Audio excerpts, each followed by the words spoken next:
Hello students, welcome to the lecture on Introduction to International Marketing Management, and after this lecture we will be able to learn the following objectives. Understand the barriers in international marketing management, concept of tariff, define tariff, understand the effects of barriers in international marketing management, and review related studies. Let us start with what international marketing is. International marketing can be defined as exchange of goods and services between different national markets involving buyers and sellers. According to the American Marketing Association, international marketing is the multinational process of planning and executing the conception, prices, promotion, and distribution of ideal goods and services to create exchanges that satisfy the individual and organizational objectives. Domestic marketing. Domestic marketing is concerned with marketing practices within the marketer's home country. Foreign marketing. It refers to domestic marketing within the foreign country. Comparative marketing. When two or more marketing systems are studied, the subject of study is known as comparative marketing. In such a study, both similarities and dissimilarities are identified. International marketing. It is concerned with the micro aspects of a market and takes the company as a unit of analysis. International trade. International trade is concerned with flow of goods and services between the countries. Global marketing. Global marketing considers the world as a whole as the theater of operation. The purpose of global marketing is to learn to recognize the extent to which marketing plans and programs can be extended worldwide and the extent to which they must be adopted. Marketing is the process of focusing the resources and objectives of an organization on environmental opportunities and needs. It is a universal discipline. However, markets and customers are different, and hence the practice of marketing should be fine-tuned and adjusted to the local conditions of a given country. The marketing man must understand that each person is different, and so also each country, which means that both experience and techniques obtained and successful in one country or countries. International marketing requires managers to behave both globally and locally simultaneously by responding to similarities and dissimilarities in international markets. Globalization can be a source of competitive advantage. Exports and imports. International trade can be a good beginning to venture into international marketing. By developing international markets for domestically produced goods and services, a company can reduce the risk of operating internationally, gain adequate experience, and then go on to set up manufacturing and marketing facilities abroad. The fundamental reason for international trade is to sell something that we don't need and to buy something we do need. Trade creates jobs, attracts investment, attracts new technology and materials, and offers Canadians a wider choice in products and services. People spend, save, or pay taxes with the money they earn in their jobs. The government uses taxes to provide services, which creates more jobs. When people save, the capital markets lend money to others who will spend it on consumer goods or open or expand a business, therefore creating new jobs. Unlike the bartering that used to go on between trading partners, now businesses receive money from selling their products or services to foreign businesses. When foreign businesses buy Canadian products, it creates jobs for Canadians. Exports are very important to Canadians. They create 1 out of 3 Canadian jobs. 40% of what Canadians produce is exported. 1 billion exports means 6,000 jobs for Canadians.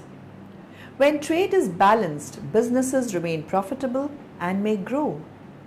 Investment follows trade. Many foreign companies will invest in an office, factory, or distribution warehouse to simplify their trade and reduce cost. This investment also creates more jobs. It also attracts international investors. New technology promotes competitiveness and profitability.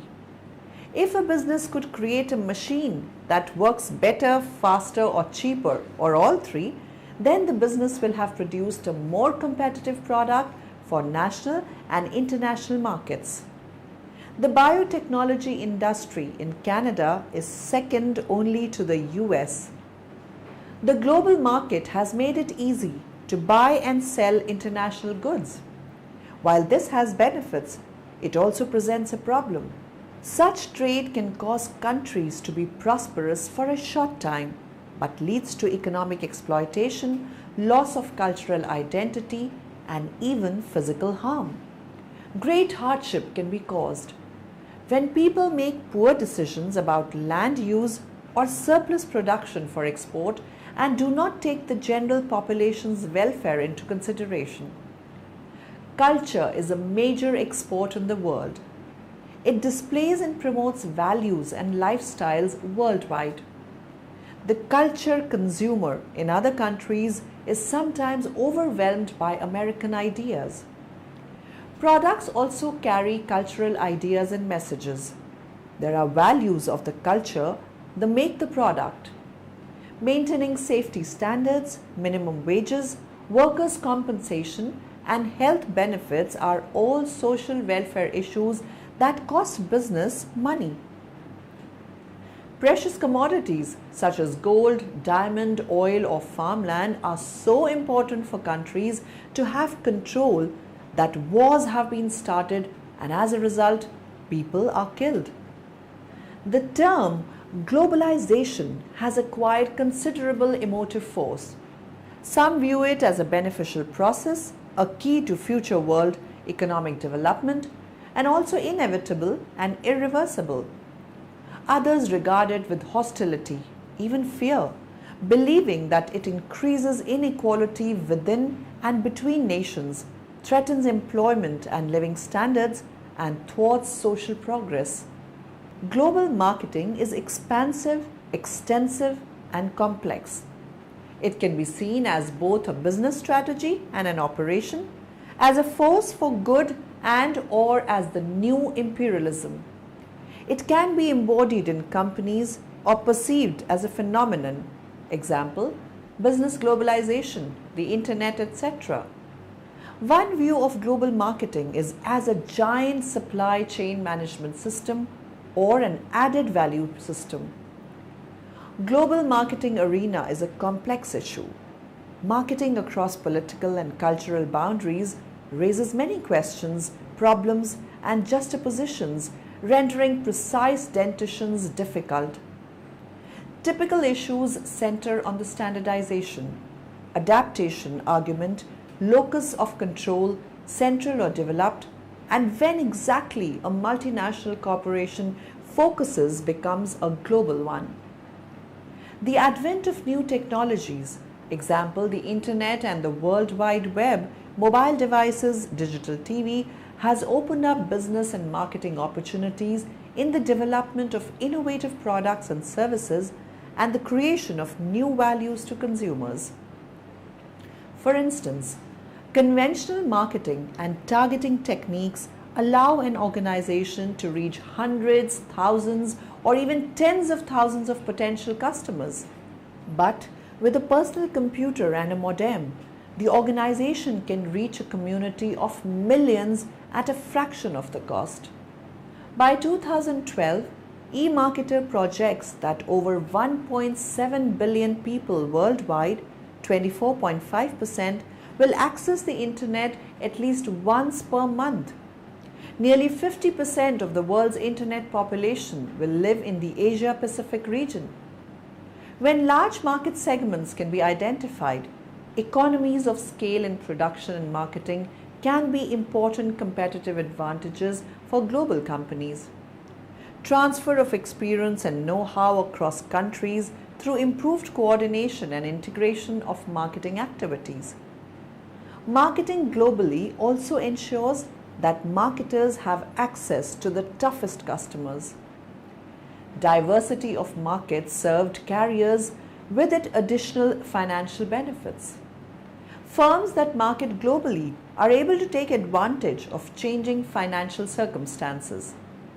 Planning is the job of making things happen that might not otherwise occur. Planning allows for rapid growth of the international function, changing markets, increasing competition, and the turbulent challenges of different national markets. Planning relates to the formulation of goals and methods of accomplishing them, so it is both a process and philosophy. Successful planning is evaluating company objectives, including management's commitment and philosophical orientation to international business. Phase 1. Preliminary analysis and screening. Matching company and country needs. Phase 2. Adapting the marketing mix to target markets. Phase 3. Developing the marketing plan. Phase 4. Implementation and control. An entry strategy into the international market should reflect on analysis of market characteristics such as potential sales, strategic importance, locus of decision, considerations of where decisions will be made, by whom, and by which method constitutes a major element of organizational strategy. An infinite number of organizational patterns for the headquarters activities of multinational firms exist, but most fit into one of three categories: centralized, regionalized, decentralized. In order to fully understand the 4 Ps, it's important to understand the history behind their development. It all started with the term marketing mix. In the 1940s, James Culliton described the position of marketing manager as someone who is a mixer of ingredients.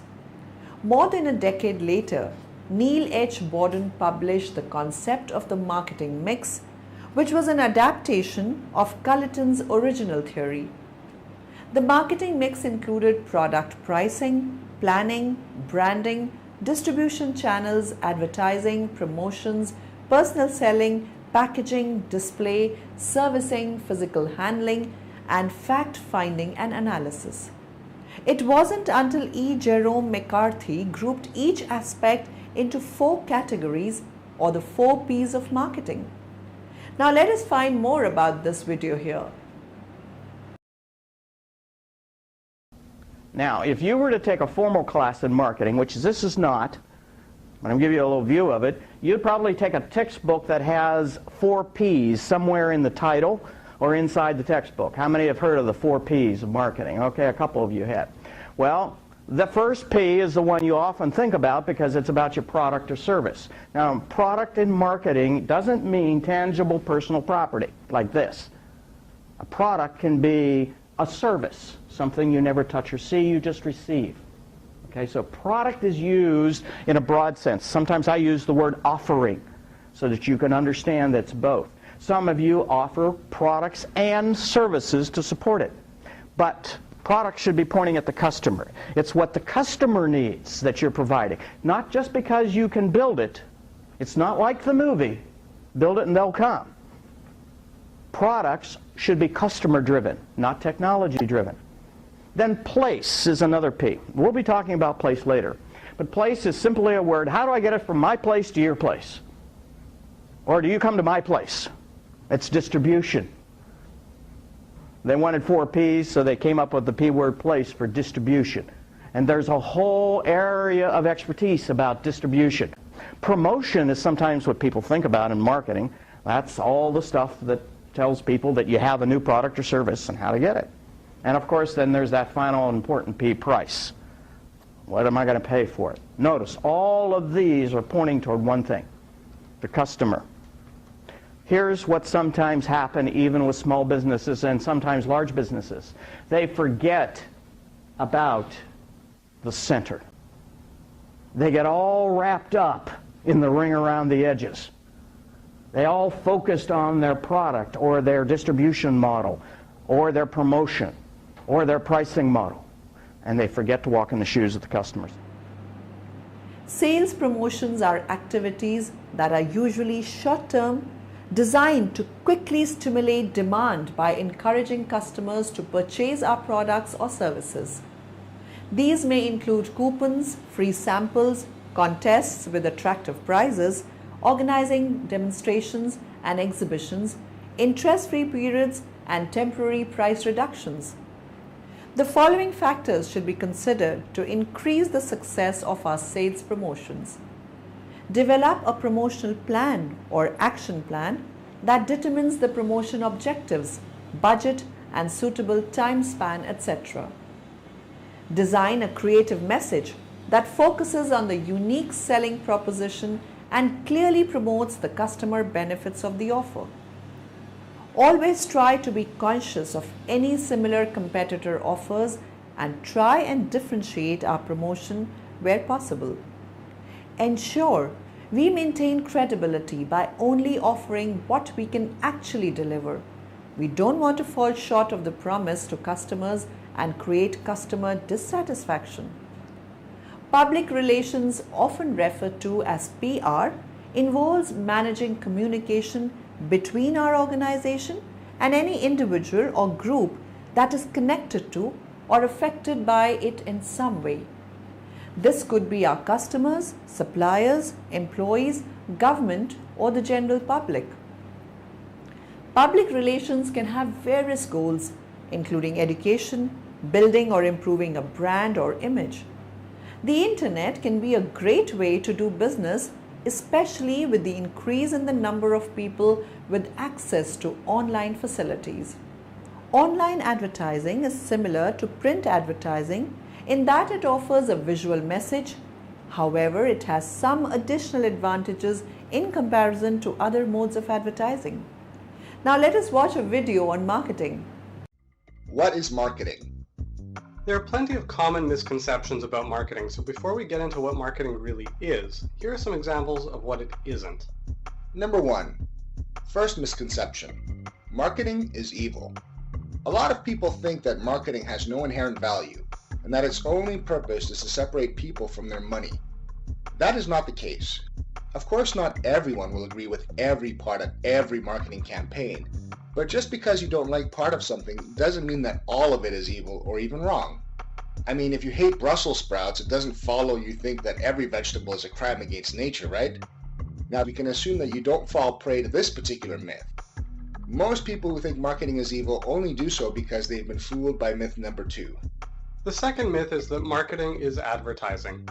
We all understand why folks get tired of commercials selling deodorant and soft drinks during their television shows and flashy banner ads for anything and everything at the top of every website they visit. The truth of the matter is that some advertisements are annoying, but advertising is not all that marketing is. It's only a small part of a well-developed, effective marketing plan, the idea of which will probably make you think of myth number 3. And that myth is that marketing is expensive. A misconception is that only big companies with giant marketing budgets can afford to advertise effectively, and that the little guys may as well not even bother. Not true. You can design and develop a solid and effective marketing campaign for almost any budget. Stick with us, we'll show you how. Now that we've gotten some of the elephants out of the room, let's move on to what marketing is. There are lots of different definitions, and almost every business person has their own. We actually have different definitions ourselves. I like to say that marketing is the process of aligning your offering with the customer's needs and communicating that to them. And my favorite definition is that marketing is the process of creating and maintaining a customer relationship. We're both right. Danny's definition is very communication oriented, and no wonder he's a communication strategist. What this definition means in more detail is that marketing is about giving your customers what they want and then telling them that you're giving them what they want. If someone wants something and they know you have it, they'll probably buy it from you. Peter's definition that marketing is the process of creating and maintaining customer relationships takes in the whole large scope of marketing. Any contact you have with a customer is a potential marketing opportunity, and because of that, having a solid customer relationship based on trust is incredibly important. Marketing is so much more than just advertising and promotion. Marketing is customer service and distribution. Marketing is communication. Anytime you get information about a product or service, that's marketing, even if you heard about it from your mother-in-law. When your computer breaks down and you call the company about the warranty, that's marketing. When you go to the grocery store and see the shelves filled with different products, that's marketing too. How can this be? A good marketer makes an effort to know and understand their customers so that they can provide something that's useful and valuable for them. Aligning what you sell with the needs of the customer and developing an honest, genuine relationship with that customer is what marketing is really all about. That's why communication is so important. Under the marketing concept, the firm must find a way to discover unfulfilled customer needs and bring to market products that satisfy that need. The process of doing so can be modeled in a sequence of steps. The situation is analyzed to identify opportunities, the strategy formulated for a value proposition. Tactical decisions are made, the plan is implemented, and the results are monitored. A thorough analysis of the situation in which firm finds itself serves as the basis for identifying opportunities to satisfy unfulfilled customer need. In addition to identifying the customer needs, the firm must understand its own capabilities and the environment in which it is operating. Once the best opportunity to satisfy unfulfilled customer needs is identified, a strategic plan for pursuing the opportunity can be developed. Market research will provide specific market information that will permit the firm to select the target market segment and optimally position the offering within that segment. Detailed tactical decisions then are made for the controllable parameters of the marketing mix. The action items include product development, specifying, designing and producing the first units of the product, pricing decision, distribution contracts, and promotional campaign development. At this point in the process, the marketing plan has been developed and the product has been launched. Given that few environments are static, the results of the marketing effort should be monitored closely. As the market changes, the marketing mix can be adjusted to accommodate the changes. Often, small changes in consumer wants can address by changing in advertising message. A person who assumes that his or her home country is superior to the rest of the world is said to have an ethnocentric orientation. Ethnocentrism is sometimes associated with attitudes of national arrogance or assumptions of national superiority.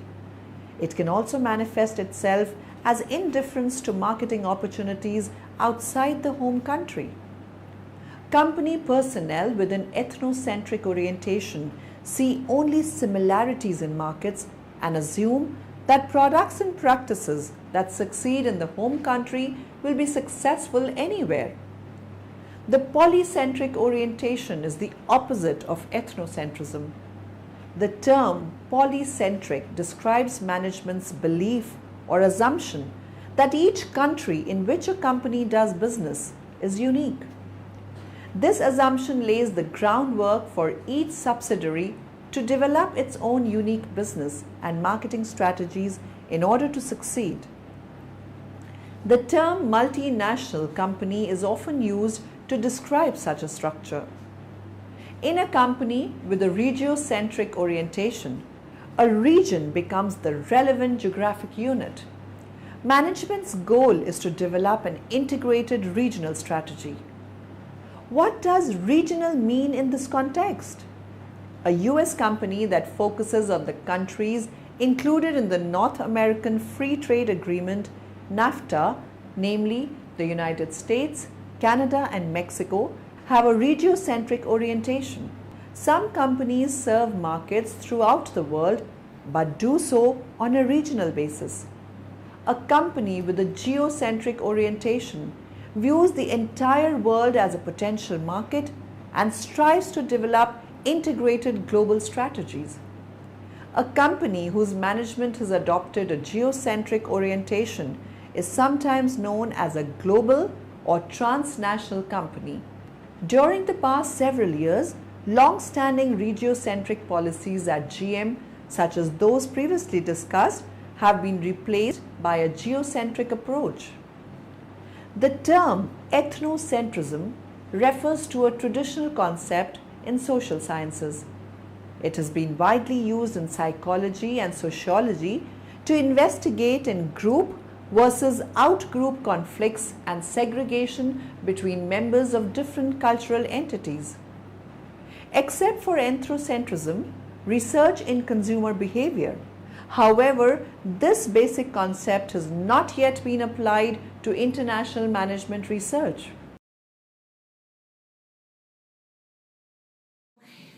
So, who can tell me what does ethnocentrism mean? It means it's being centered on, right?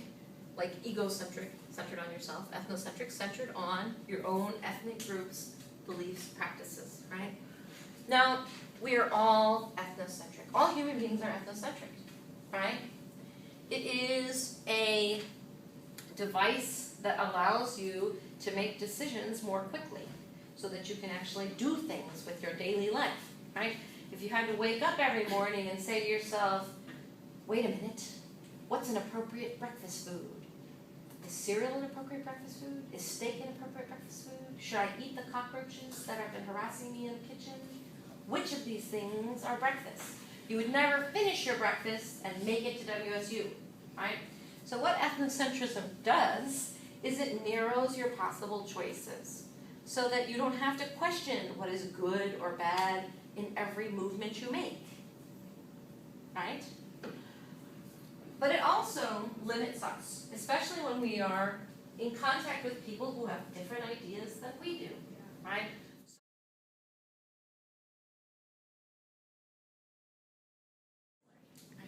And we feel this way about a lot of our food choices, right? A lot of them we haven't learned explicitly, but we learn them tacitly and they stick, right? So my husband and I, as an example, always have this, or often have this sort of little discussion where I say, I don't want to eat any more Asian food. I'm sick of eating rice. And he says, I don't want to eat any more of your food. I'm sick of eating potatoes, right? And we're at an impasse because the carbohydrate staple of our culture is different. And your carbohydrate staple, you're going to be ethnocentric about because you eat it all the time. It's what you're supposed to eat. It doesn't taste like anything. It just tastes like what you put on it, right? Oh, they all have their own tastes, right? So food is something that we tend to be really ethnocentric about, right? Eating. So again, when I'm in Tanzania, the food staple that my friends in the urban center that I work with in Dar es Salaam, and most mainland Tanzanians eat, is called ugali. Ugali is kind of like, if anybody here eats grits, if you were to make grits from a much finer, if you were to grind it to like a flour, and then boil it until it thickens, like you do with grits, that's what ugali is like. And you eat ugali like in a big mound, it's your starch, and you get like something that's a sauce around it, and you make little balls of ugali. And so part of eating ugali, people told me that I would never enjoy my food because I wanted to eat with a fork, and everybody knows that the kneading process of making the little ball makes the ugali taste better. And then you scoop up some of the sauce and you eat it, right? So people would ask when I was dragged all over the mountainous region of Tanzania as my adopted mother took me to see all of her 13 siblings and eat in everybody's house and sleep over at everybody's house to show that I was comfortable in everybody's house with this long trip. And one thing that kept being asked of me is, you know, they see that I'm with this Tanzanian family and that they're comfortable with me, so I might be okay. But something people often ask was, does she eat ugali? And if I said, I love ugali, they said, oh, right, welcome to Tanzania, right? You're one of us, you're okay. But if I said, ugali is gross, right? Then they were like, you're a jerk, right? Because that's our staple food. And frankly, I don't like ugali. It's not my potatoes, right? But, you know, here, food, certain kinds of food represent nationalism, right? And a commitment or an acceptance of everyday life in a particular region. Right? So food is a great example of a place where we can often, even those of us who, like trained cultural anthropologists, catch ourselves being ethnocentric. Right? I have a friend who works in Amazon, in the Amazonian River Basin, and he, in the group where he works, they eat this kind of the larva stage of a particular beetle. And so when people are like, moving logs around, they sometimes find these larvas and sometimes they roast them, but sometimes they just eat them, right? And he talked about how one of the biggest challenges in his fieldwork in the Amazon was learning to eat a larva and make the yummy face, because he was grossed out by them, right? As most of us in the United States are if we were to be told eat that larva. That's something like we make game shows about, right? And so he got really good at it, and he was so proud of himself. And at one point, he's moving around in the rainforest. He's an ethnobotanist, so he's collecting all kinds of. They're taking him far afield to get plant samples, and they come in contact with a neighboring tribe. And here they've got this white guy with them, And so there's already these two groups are already a little bit antagonistic, and now they're wondering like, what are you doing with this guy? And so he's trying to establish rapport with this outside group. And so he kicks over a log and he sees one of those larvae and he says, oh, and he eats it and makes the yummy face. It's all proud of himself. And the other group went, oh, gross, and like left. Because they didn't eat those larvae. Here's a place where even these two very close groups have very different ideas about what is good and what is not good food.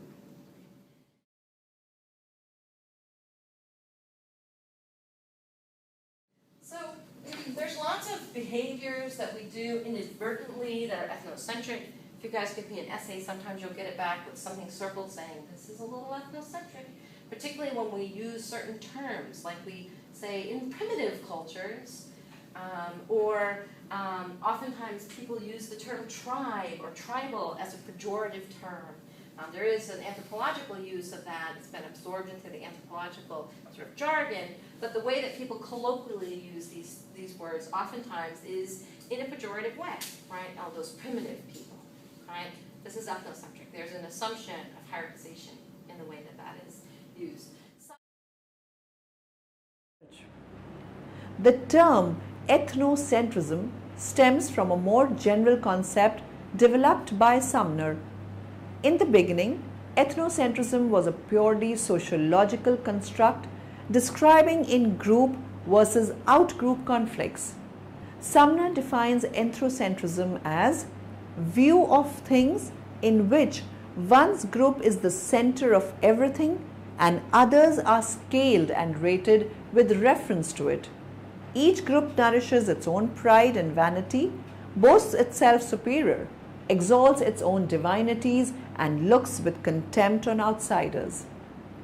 Taking the general stakeholder concept as a basis for an analysis, it becomes clear that corporate strategies are influenced by numerous different interest groups and/or different strategies are adapted to distinct groups. In the context of international corporate management, it can be assumed that exchange relations between these corporations and specific stakeholder groups are, besides other factors, characterized by the corporation-wide ethnocentrism and ethnocentrism of stakeholders in different target countries. Now, in the end, let us summarize what we have learned in this lecture. International marketing can be defined as exchange of goods and services between different national markets involving buyers and sellers. The concepts of international marketing are domestic marketing, foreign marketing, comparative marketing, international trade, global marketing. Global marketing is expansive, extensive, and complex. It can be seen as both a business strategy and an operation, as a force for good and/or as the new imperialism. The 4 P's of marketing mix are product, price, place, and promotion. Sales promotions are activities that are usually short-term, designed to quickly stimulate demand by encouraging customers to purchase our products or services. A person who assumes that his or her home country is superior to the rest of the world is said to have an ethnocentric orientation. The polycentric orientation is the opposite of ethnocentrism. In a company with a regiocentric orientation, a region becomes the relevant geographic unit. A company with a geocentric orientation views the entire world as a potential market and strives to develop integrated global strategies. Ethnocentrism was a purely sociological construct describing in-group versus out-group conflicts. Sumner defines ethnocentrism as the view of things in which one's group is the center of everything and others are scaled and rated with reference to it.